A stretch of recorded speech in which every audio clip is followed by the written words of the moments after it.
Добрый день, дорогие подписчики «Кактус Медиа». Меня зовут Наталья Тимирбаева, я главный редактор. Сегодня у нас в гостях Бакыт Умурзаков, вице-президент Федерации шахмат. Здравствуйте, Бакыт. Здравствуйте. Ну что, начнем? Е2, Е4, как говорил председатель. Е2, Е4. А для нашей встречи есть вполне осознанный инфоповод. Да. Вы проводите грандиозное мероприятие на тему шахматы и женщины. Женщины и шахматы, так точно. Давайте подробно расскажите нам об этом мероприятии.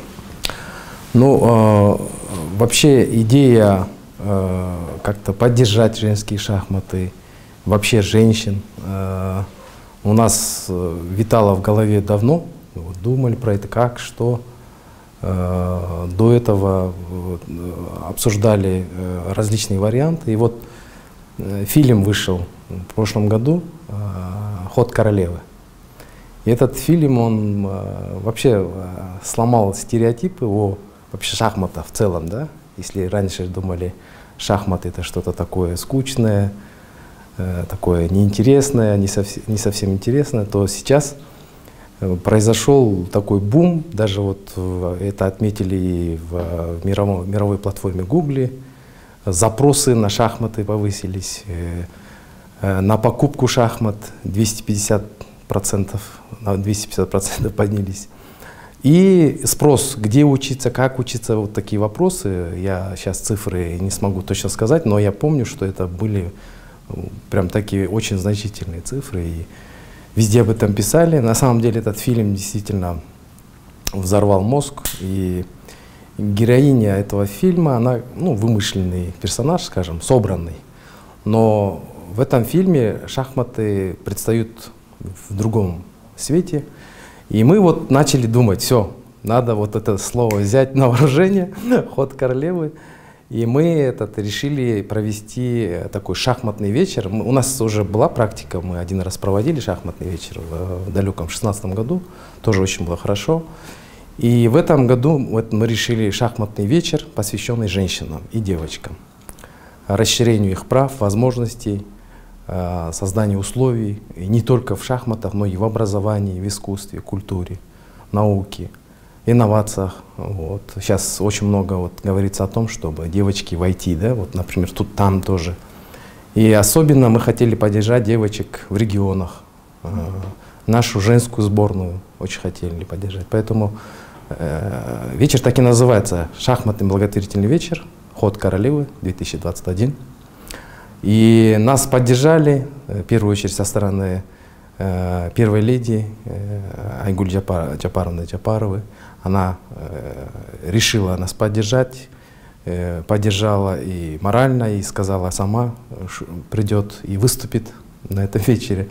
Это дало еще дополнительные нам силы.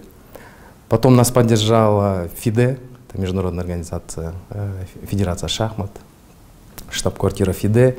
И к нам на этот вечер едет управляющий директор, вице-президент шахмат, госпожа Резница Озола Дана. Она является бывшим экс-министром экономики, экс-министром финансов Латвии. И очень известна тем, что она на Олимпиаде обыграла четырехкратную чемпионку мира, очень известную китаянку Хоу Юйфань. И вот она, будучи министром финансов, поехала на эту Олимпиаду и выиграла. И тоже такой взрыв мозга был, и об этом очень много писали. И вот эта женщина, она тоже буквально недавно присоединилась в администрацию функционеров ФИДЕ, потому что она была депутатом парламента. Вот когда Дворкович выиграл президентский выбор, он ее позвал в команду, и она вот с тех пор работает в ФИДЕ. Вот она летит, советник ФИДЕ, Берик Балгабаев, господин Берик Балгабаев тоже летит, едет из Дубаев, летит господин Аль-Тахир Хишам, он является генеральным секретарем Азиатской Федерации. Здесь тоже нас другие очень известные люди тоже поддержали. Эльдар Айтматов, например, он тоже будет с приветственным словом выступать. Также мы позвали очень известную тоже шахматистку из соседнего Казахстана, Бибисара Саумбаева. Она является международным гроссмейстером. Вот. И я думаю, на этом вечере мы расскажем, поговорим о многом, и в том числе о роли женщин в обществе.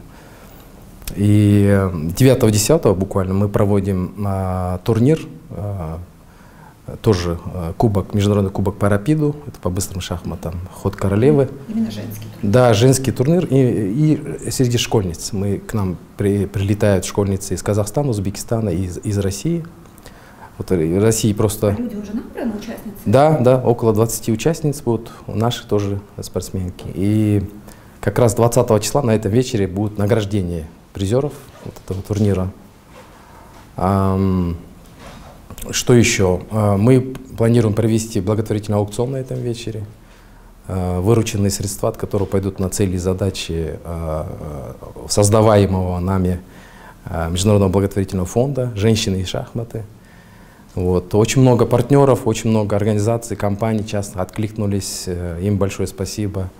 И некоторые люди выставили свои услуги, товары на этот аукцион по буквально номинальной, минимальной цене. Некоторые даже просто отдали, сказали, вот продайте и вырученные средства используйте на цели и задачи фонда. На поддержку? На поддержку фонда, шахмат, образования, вот, миссии. Девочек в шахматах? Девочек в шахматах в том числе, конечно. А вообще много девочек у нас в шахматах? Это не считается каким-то таким, знаете, девочкам танцы, мальчикам шахматы? Нет, вот знаете, раньше так было, вот как-то женщины слабо играют и так далее, но в мире мы знаем очень много прецедентов, когда женщины, вот есть очень известная сильнейшая шахматистка планеты, это Юдит Полгар, у нее большой рейтинг, и она, например, играет с мужчинами и обыгрывала мужчин, становилась чемпионкой. Есть другие шахматистки. А в шахматах общий рейтинг? Есть общий рейтинг, есть отдельные. Есть среди мужчин, да, гендерные, да, отдельные. Вот. И у нас то же самое. Ну, как-то вот думали, ну, девочки, зачем шахматы? Но у нас тоже есть внутри республиканский рейтинг. Вообще-то рейтинг, он единый, один. Мировой. Мировой, да, потому что, ну, он как раз-таки делается для того, чтобы спортсмен мог участвовать на мировых соревнованиях. Поэтому и у нас есть спортсмены, входящие в мировой рейтинг? Есть. У нас в ФИДЕ зарегистрировано около, ну вот цифра разнится, 3400, по-моему, вот примерно так, официально зарегистрированных, но неофициально мы знаем, около 5000 занимаются шахматами. Профессионально занимаются, участвуют на различных кубках. Вот у нас крупные турниры среди школьниц, школьников, это вот обычно чемпионаты и вот Кубок президента. Есть другие турниры, на котором вот мы видим очень активное участие детей и девочек в том числе. Девочки из регионов очень часто приезжают. Это очень важный вопрос, потому что очень многие виды спорта замыкаются на Бишкеке. К счастью, для шахмат нет необходимости в сложном оборудовании и инфраструктуре. Да, вы совершенно правы. Дело в том, что шахматы, ну, с одной стороны, не сказать, что такой дорогой вид спорта, на самом деле, действительно не такой дорогой вид спорта. Инвентарь, шахматы, доска. Но когда дело касается, скажем, оттачивания мастерства, это все-таки финансы требуются, потому что… Участие в соревнованиях. Да, это участие в соревнованиях, и наши спортсмены не могут ограничиться только нашими внутриреспубликанскими страновыми какими-то турнирами, они должны выезжать, чтобы поднимать рейтинг, участвовать именно в рейтинговых турнирах, чтобы поднимали. И, конечно же, это большой опыт. То есть играть с какими-то именитыми с шахматистками из других стран, это придает мастерство. И есть у нас какие-то победы среди именно женщин? Есть у нас… Какие-то важные… Да, у нас есть призеры Азии, чемпионки, 2-3 места, которые занимали девочки. Они до сих пор играют, но вот у нас какая беда? Я вот все-таки о хорошем говорю и о таком, о недостающих частях тоже должен сказать. Конечно. Я обязан, как функционер федерации, сказать. У нас вот тренерская база очень сильно хромает, потому что тренеров мало, в том числе и в регионе. Судейская база тоже, судей мало, да, и это как раз сказывается на то, чтобы готовить молодых спортсменок. И, например, если наши девочки в возрасте до 13, до 14 очень хорошо вырастают, есть очень хорошие школы, они становятся призерами Азии и так далее, но когда дело доходит уже после 15, дальше с ними, как уже это как взрослые шахматы, да, вот очень трудно. Есть, конечно, у нас энтузиасты, в частности, вот школа Телимбаева, Бахтуглиджи, основательница, она вот на свои деньги привлекает международных гроссмейстеров. Вот в настоящее время у нас тоже один известный международный гроссмейстер находится в Бишкеке, она вот оплачивает, и этот международный гроссмейстер обучает, проводит мастер-классы, определенные индивидуальные какие-то занятия для перспективных наших девочек и мальчиков. Вот есть вот такие моменты, да.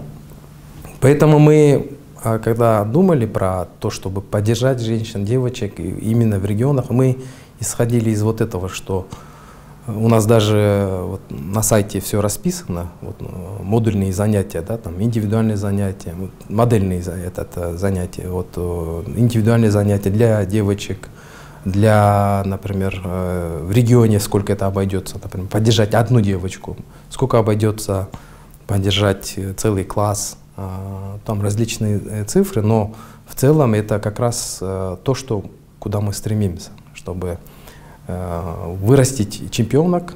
Но, понимаете, вырастить чемпионок — это не самоцель, конечно. Мы понимаем, что шахматы — это очень такая сильное умственное занятие, это дает сильное развитие, сильный толчок ребенку. И в какой-то момент этот ребенок, он как-то раскрывает свой талант. И неважно, может этот ребенок, девочка в будущем станет очень известной скрипачкой, там, скажем, да, или может быть художницей, или может быть актрисой, или может быть научным ученым, физиком, да, биологом. Мы вот хотим вот эти таланты раскрывать на местах. Наша задача именно состоит в этом. Не самоцель чемпионок, но, конечно, если будут чемпионки, то будет здорово. А вот по вашему внутреннему ощущению, или, может быть, у вас есть цифры, вообще популярность шахмат? Вот одно время они были очень популярны, это было вообще просто, как, знаете, как на велосипеде кататься. Да, да. А потом произошел спад. Да. Дети перестали играть в шахматы. А вот сейчас как обстоят дела? Вот знаете, действительно, вообще, вот если Советский Союз вспомнить, как вы говорите, в прошлом, на самом деле советская школа была очень сильная, и как мужская, так и женская. Вот если, например, чемпионаты мира среди женщин начались где-то, скажем, с 27-го года, прошлого века, 1927-го, то где-то 62-го года подряд вплоть до 91-го года советская школа занимала и чемпионками мира становились наши уважаемые советские женщины, гроссмейстеры, да. И там Руденко, и я вот фамилии сейчас не смогу вспомнить. Потом, конечно, был грузинский феномен в один момент, Нона Гаприндашвили, там Майя Чебурданидзе вообще там в 15 или 16 лет выстрелила, и 23, по-моему, она стала гроссмейстером. Ну, в общем, это вот такие, это до 91-го, это до развала, да, вот если вот сразу параллель сделать, это до развала Союза, это просто гремело, и действительно это было популярно. Я даже вот по детству помню, в парках сидели наши братья, отцы и играли в шахматы. И это было действительно очень интересно, увлекательно. А вот после 91-го, как случился развал, это сильно ударило по всей социально-общественной деятельности страны, людей, жизнедеятельности людей. И поэтому как бы шахматы в том числе, они были в какой-то момент в очень сильном упадке. У нас в те годы, конечно, до 91-го года был очень сильный функционер, по-моему, Муратбеков Байке. Вот, его часто вспоминают, как он внес, вот, в том числе, по-моему, парк Панфилова, как он там школу ставил, на Советско-Баканова школу ставил. И как раз в те годы у нас и был, и остается один единственный гроссмейстер. Это ныне покойный Юртаев. Вот, и все. С тех пор у нас нету ни одного гроссмейстера, хотя есть огромный потенциал. Есть потенциал среди девочек, среди мужчин, мужских шахмат и женских шахмат. Вот я хочу сказать... А что для этого нужно? Участие в соревнованиях, да? Да, это обратно-таки привлекать международных специалистов, выезжать на турниры. Вот что делают наши соседние страны, да? У них, например, ну, почти у всех стран соседних есть гроссмейстеры, да? И они привлекают международных специалистов. Мы говорим о Казахстане. Казахстан, вот, да, центральноазиатские соседи наши, да. Ну, Китай, конечно, там очень много гроссмейстеров, да, призеров чемпионата мира и чемпионов мира. В Казахстане вот сильная школа сейчас, девочки очень-очень сильно вышли вперед. Вот, и в чем секрет? Секрет в том, что есть воля государства, есть возможность государства, которое может выделить какие-то определенные средства. И вот буквально даже привлекать и играть на площадках, да, вот, там, европейских площадках, азиатских площадках. У нас это все происходит за счет родителей? У нас практически во многих случаях за счет родителей, за счет энтузиастов, спонсоров, за счет, ну вот, например, обязательные турниры, чемпионаты как-то поддерживаются худо-бедно государством, да, вот это вот обязательные турниры, это чемпионат страны, чемпионат Азии, чемпионат страны, чемпионат мира, если кто-то едет, Олимпиада. Вот на эти цели государством выделяются средства, да. А вот поддерживать, скажем, тренерскую базу, поддерживать саму мастерство, игру, например, у наших спортсменов другого вида спорта всегда есть какие-то выездные игры, есть специально летняя школа, да, это летние лагеря, куда они выезжают, прям по 2-3 недели занимаются полностью.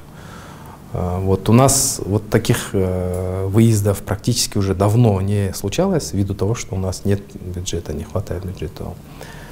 И, например, если соседний Узбекистан тот же, к примеру, взять, у них в прошлом году целая стратегия была разработана, и там, если не соврать, там, я не знаю, от 1 до 3 миллионов долларов, что ли, на поддержку идет, или даже может больше, я могу сейчас в цифрах ошибиться. Вот, тогда как у нас только турниры и все, вот наращивать тренерскую базу, вот, поддерживать именно подростковые, а потом дальше, после подросткового у нас, вот, например, есть сборники женщины, там, та же там, Александра Самаганова, Айджан Алимбекзы, там, Диана Умурбекова, да, очень сильный потенциал, Бигимай, очень сильный потенциал, они выигрывали малую Олимпиаду, вот, по-моему, в Батуми, да, это было. Сперва мужчины у нас выиграли в 2014 году в Тромсо, в Норвегии, потом такой же результат показали наши девочки.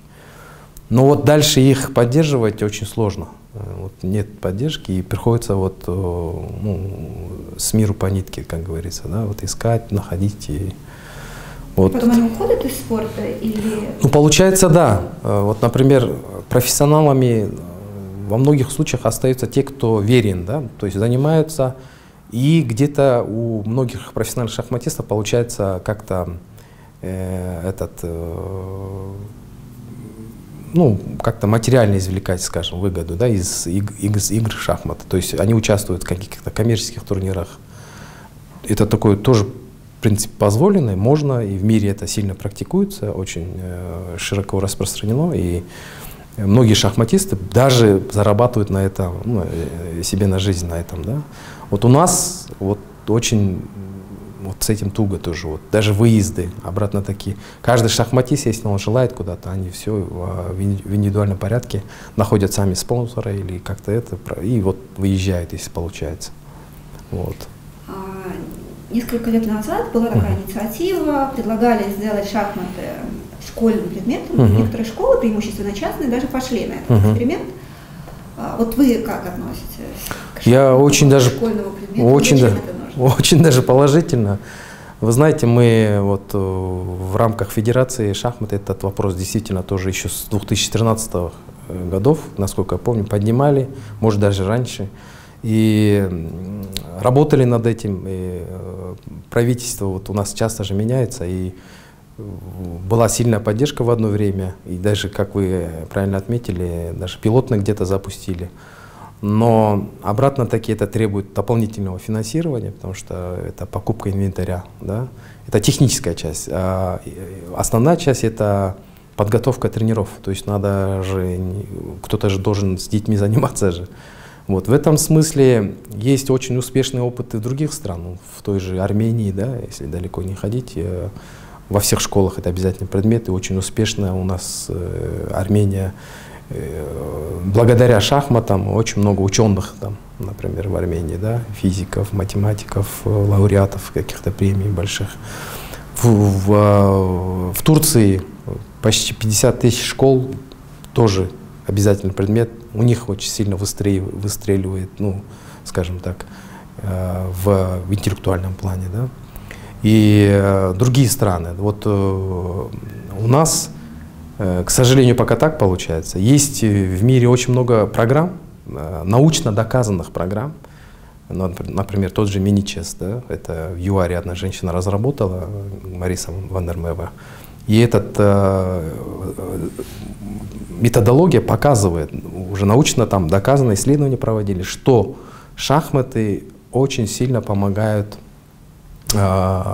воспитывать в ребенке не только STEM-навыки, да, это вот твердые навыки, да, это математика, физика, научные, но и софт-навыки, это вот мягкие навыки жизни. То есть, что сейчас происходит в жизни, в мире? Идет тренд цифровизации, роботизации, да, на местах. Что отличает робота от человека? Это то, что мы умеем сопереживать, мы умеем иметь какие-то эмоции, да? Работать в команде. Это вот такие моменты, тонкие очень, психологического уровня, на которые роботы не способны, мы способны. И вот шахматы как раз таки научно доказано, что развивает в людях вот эти навыки. Очень сильно развивает, потому что он начинает правильно воспринимать поражение и победу, адекватно, да? Умеет знать свой гештальт, да, погашать или там, чувствовать. Это вот это emotional IQ, да, эмоциональный IQ. То есть эмоционально ребенок вырастает. Умеет работать с оппонентом. То есть он его уважает. Каждая встреча это начинается и заканчивается рукопожатием и уважением друг к другу. Да. Это распознавание культуры другой. Потому что совсем другие люди. Вот я был в Тромсе на Олимпиаде в 2014 году. У меня такое впервые, да, вот, когда 180 стран, вот, в огромном зале сидят представители 180 стран и играют в шахматы. Абсолютная тишина. Вот, может быть, где-то там мухи пролетают, я не знаю. Да? Ну вот, это просто поразительно. Да? Вот, это битва умов. И шахматы, конечно же, я абсолютно убежден, возвращаясь к вашему вопросу, надо это делать. Чем скорее, тем лучше, потому что мы должны воспитывать и взращивать, если можно так сказать, будущее поколение людей, детей. Вот начиная с наших вот сегодняшних детей, у меня сын 8-летний, он тоже в шахматы играет, и я всегда его поддерживаю. И неважно, он станет чемпионом или нет, важно то, что он развивается. Вот это главное, и какой-то талант раскрывается, умеет вот эти обучается каким-то вот этим мягким навыкам, жизненным навыкам, да. А вот ему 8 лет, понятно, вы поддерживаете, а в его окружении есть дети, с которыми он мог поиграть в шахматы? Да. Да. Ну, может быть, это в силу того, что мы находимся в столице, и как вот в последнее время такой бум идет среди детских школ, детских клубов, вообще в целом государственных школ. родители стараются отдавать детей на интеллектуальный вид спорта. Наряду с какими-то физическими, силовыми единоборствами они стараются отдавать, потому что они понимают, да, то есть умная страна, умные люди — это залог умной страны, да, то есть думающие люди — думающая страна. Да, то есть вот еще раз проговорим эту мысль, что научный пример и научные исследования показали, что занятия шахматами тянут за собой развитие других наук. Да. Таких как математика, физика, программирование. Обязательно, обязательно. А мы, кстати, с вами, когда говорили про роботов, я как раз застала те времена, когда роботы начали играть в шахматы. Да. Вот только-только начали. Да. Deep Blue. Каспаров играл. Вот. Да. И тогда Каспаров просил показать ему программу. Да. Ему этого не дали. Он сказал, что покажите мне программу, я пойму, пойму логику своего оппонента. Ага. Вот вы вообще как относитесь к этим шахматным программам? Ну, смотрите, в принципе, это же, вот, например, если мы говорим о дебюте, да, дебют — это начало шахмат. Есть, по-моему, многомиллионные комбинации, да, если там не триллионные комбинации дебютов, да, это просто абсолютно такая невероятная игра, да, вот, придуманная человечеством. Это, ну, представить невозможно эти цифры, как это такое возможно, да. И если мы говорим о роботе или искусственном интеллекте сейчас, конечно, если мы зададим эту программу, мы научим робота играть наравне с сильнейшими, да. Вот, это показывает. Да, и даже выигрывать, может быть, да, потому что программа, она задается, а дебют — это начало игры, когда есть определенные цели для играющих шахматистов. Это максимально развить фигуры, рассчитать варианты, развить фигуры, занять центр. Вот это все происходит в дебюте. И, конечно, если там и закладывается фундамент будущей стратегии битвы, да, скажем. Потом происходит мидшпиль, это середина уже, когда кто-то идет на уступки, кто-то специально отдает скажем, идет на гамбит, да, или еще что-то. А потом уже эндшпиль, это уже все развязка, да, игры. Поэтому, конечно, ну, компьютер — это тот же искусственный интеллект, он же создан программными кодами человека же. То есть человек программирует, он задает эти коды, и искусственный интеллект обучается. Вот что было 5-6 лет назад, я помню очень хорошо. Иногда приходилось по работе переводить какие-то тексты, и на Google Translate закидываешь, получаешь вообще никакой текст. Ну, это было буквально 6-7 лет. Вот сейчас вы закиньте любой текст, сложный даже, Google текст вам практически на 90%, 95% классно переведет. Вам только останется там 5% доперевести, где-то отредактировать, отшлифовать, и все. Вот понимаете, что происходит? Это происходит благодаря человечеству, потому что люди, энтузиасты сидят на Гугле или там работающие люди и забивают вот эти коды, правильные ответы, и все. Искусственный интеллект запоминает. Вот. Но, конечно же, это человечество все равно сейчас пока сильнее роботов. Да, потому что у нас есть эмоции. Да. У нас есть вот это. Это наша слабость и наша сила. Да, абсолютно. Я напоминаю вам, что мы говорим с Бакытом Омурзаковым, вице-президентом Федерации шахмат. Рассказывайте нам, играете ли вы в шахматы, играют ли ваши дети, хотите ли вы, чтобы они играли. А что делает Федерация для развития массового спорта, массовых шахмат, чтобы вот дети, которые не занимаются спортом, но которые играют? Для массового вида, ну, скажем, популяризации шахмат мы стараемся вот проводить обратно-таки это благодаря частным клубам. Мы стараемся проводить различные фестивали, различные, скажем, идем на какие-то коллаборации с другими организациями, проводим какие-то такие турниры и, скажем, с элементами там благотворительности, да, в некоторых случаях.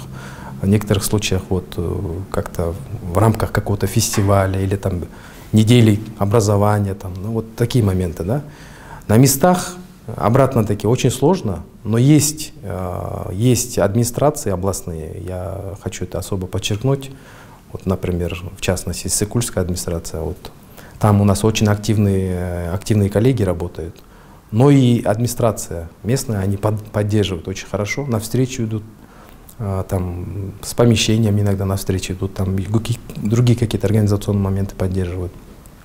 Ваша Ошская администрация в одно время очень активно тоже поддерживала. Я знаю, что сейчас тоже они настроены. Я глубоко уверен, что во всех областных структурах главы, они готовы и идут навстречу, когда дело касается шахмат, потому что они понимают, что это интеллектуальный вид спорта, это то, что нужно для страны, да?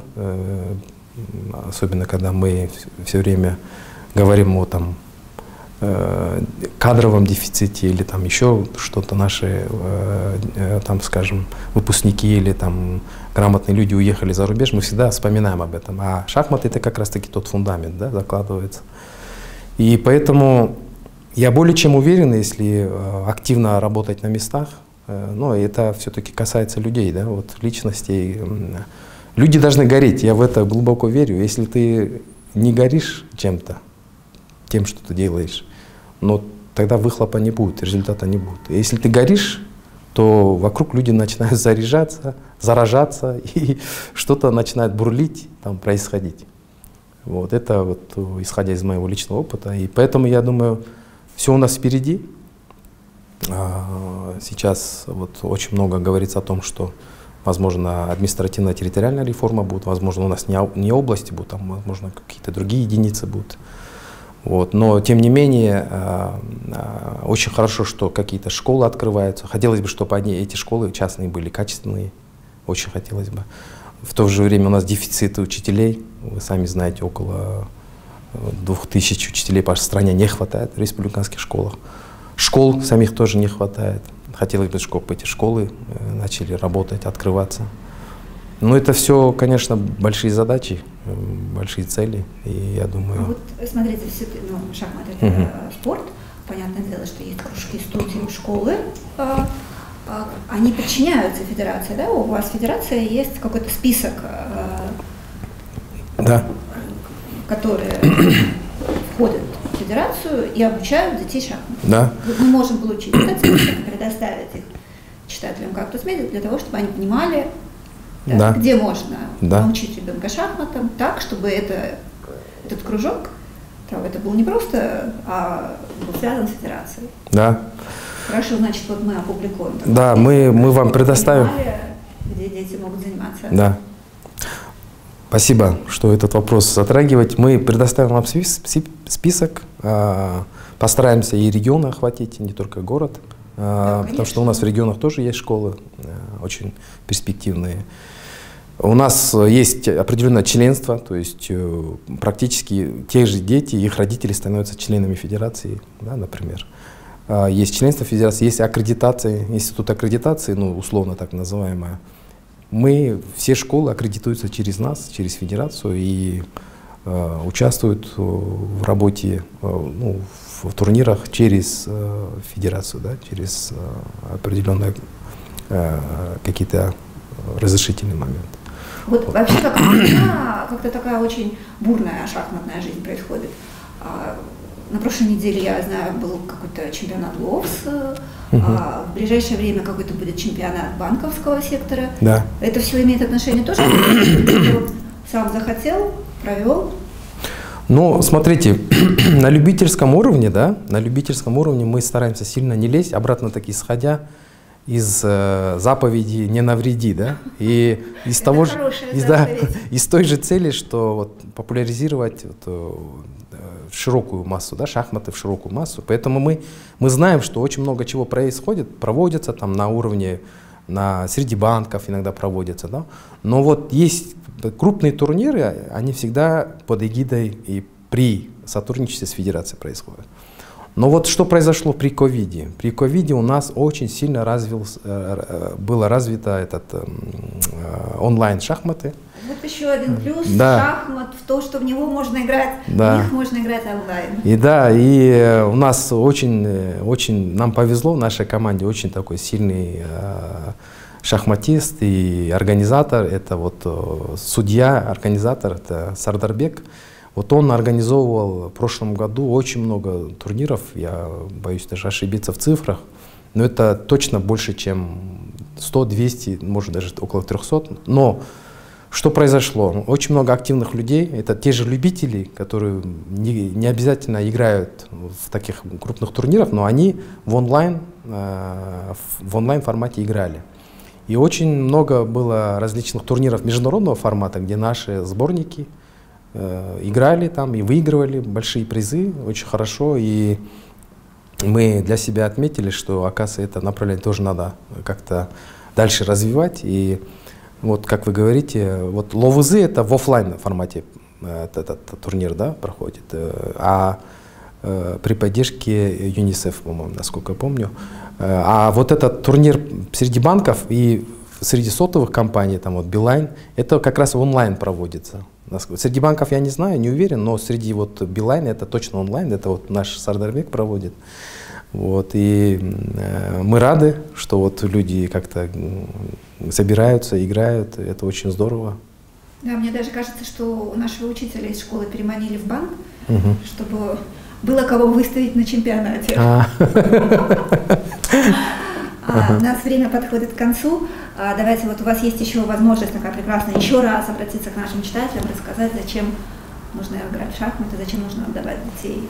Вот прям коротко сформулируйте. Да, ну, я бы хотел обратиться к родителям, вот туда, да?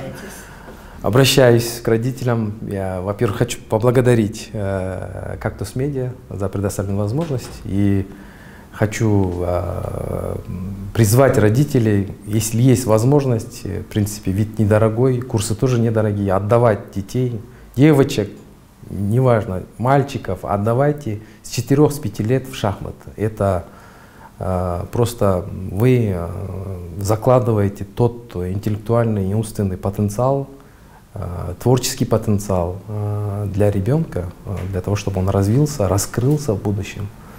И я думаю, кем бы он ни станет, там, может он борцом станет, или он может профессором станет, неважно, он вам всегда об этом напомнит, скажет, что шахматы — это был самый правильный выбор.